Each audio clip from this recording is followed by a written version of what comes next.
Baghdad کے ایک شہر کے غریب علاقے میں ایک بہت ہی محتاج آدمی رہتا تھا۔ اس کی حالت اتنی خراب تھی کہ وہ بالکل دبلا پتلا ہو گیا تھا۔ کپڑے پرانے اور پھٹے ہوئے اور اکثر سڑک کے کنارے بیٹھا لوگوں سے مدد مانگا کرتا۔ لوگ اسے بیکاری بابا کہتے تھے کیونکہ اس کی داڑھی لمبی تھی اور وہ دن رات دعا میں ڈوبا رہتا۔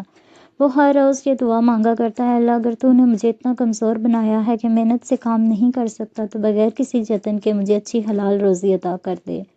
لوگ اس پر ہنستے اور کہتے بھائی آج کل بغیر محنت کے کچھ نہیں ملتا، کوئی چھوٹی موٹی نوکری کر لو یا کچھ کام شروع کرو، صرف دعا سے پیٹ نہیں بھرتا۔ لیکن بیکاری بابا اپنی ہی ادا میں رہتا تھا، لوگوں کی باتوں کا اس پر کوئی اثر نہیں ہوتا، وہ بس دعا ہی مانگتا رہتا۔ ایک دن صبح صبح ایک بہت قیمتی اور موٹی صحت مند گائے جو شاید کسی بڑے فارم سے بھاگ کر آئی تھی، اس کے چھوٹے سے جھونپڑی کے آنگن میں آ کھڑی ہو گئی۔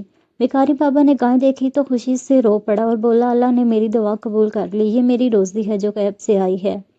اس نے دل میں سوچا گوشت بیچ کر اچھے پیسے کماؤں گا، کچھ حصہ غریبوں میں بانٹ دوں گا، کچھ ان لوگوں کو بھی دوں گا جو مجھ پر ہنستے ہیں، اور باقی پیسوں سے اپنا گھر ٹھیک کروا لوں گا۔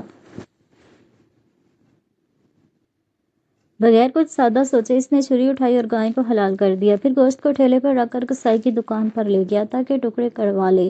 کسائی نے آواز نکالتے ہی ایک امیر بزنس مین دوڑتا ہوا آیا، چلاتا ہوا وہاں پہنچا۔ اس نے بیکاری بابا کا کالر پکڑ لیا اور غصے سے بولا یہ میری گائے تھی، لاکھوں روپے کی، بہت پیار سے پالا تھا، تو نے کیوں مار دیا؟ بزنس مین نے فوراً پولیس کو کال کی اور بیکاری بابا کو پکڑوا کر کورٹ لے گیا۔ کورٹ میں بیکاری بابا نے اپنی برسوں کی دعاؤں کی کہانی سنائی کہ اللہ نے اس کی دعا سن کر گائے بھیجی تھی، لیکن جج نے کہا ثبوت دو کہ یہ تیری تھی، اب قیمت بھرو ورنہ جیل جانا پڑے گا۔ بیکاری بابا مایوس ہو کر رونے لگا اور پھر دعا مانگنے لگا۔ جج کو اس رات ایک عجیب خواب آیا جہاں ایک بزرگ نے بتایا کہ اس کیس کا اصلی راز شہر کے باہر جنگل میں چھپا ہے۔ اگلے دن جج نے پولیس سے تفتیش کروائی اور حیرت انگیز سچ سامنے آیا، یہ بزنس مین اصل میں بیکاری بابا کے باپ کا پرانا ملازم تھا۔ برسوں پہلے جب بیکاری بابا بالکل چھوٹا تھا، اسی بزنس مین نے اس کے امیر باپ کو قتل کر دیا تھا، لاش کو جنگل میں دفنا دیا، سارا مال اور جائیداد چھین لی اور بیکاری بابا کی امی سے زبردستی شادی کر لی تھی۔